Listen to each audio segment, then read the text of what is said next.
Good morning, greetings from Jerusalem, Jane.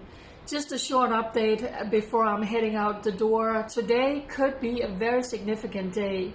The leader of the opposition, Yair Lapid, could be on the way to the president's house to tell Reuven Rivlin that I managed to form a new coalition.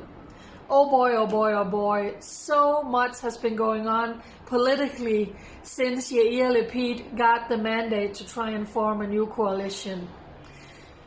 Is this going to be the end for Benjamin Netanyahu, the longest serving prime minister in the history of Israel? All the parties who have said we will not join a Netanyahu government has come together, and they are very, very different. These are all the way out to the Arab list. It's the hardcore left, it's the center left, it's the middle, and then also on the right we have Yamina with Naftali Bennett. They have all come together to try and see if they could unite in a unity government, putting many of their differences aside, saying we cannot go to a fifth election, and we are determined to prevent Netanyahu from getting another chance of trying to form a coalition.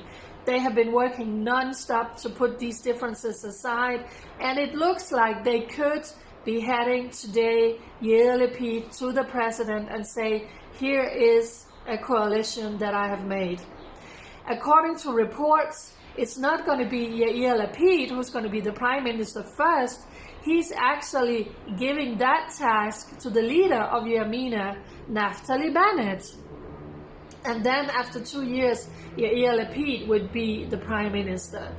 Of course, Likud, headed by Netanyahu, is objecting to that, saying that's not allowed. Yair Lapid was given the task to be the prime minister. You can't hand it on to Naftali Bennett. So much is going on. We are going to be a lot more wise this afternoon. So I just wanted to let you know that's what's going on in Israel right now.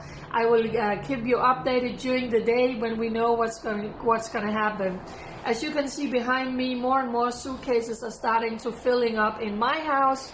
1 month from now, I have to move. There's going to be a lot of real estate agents in my house in a few days. My landlord is selling my apartments.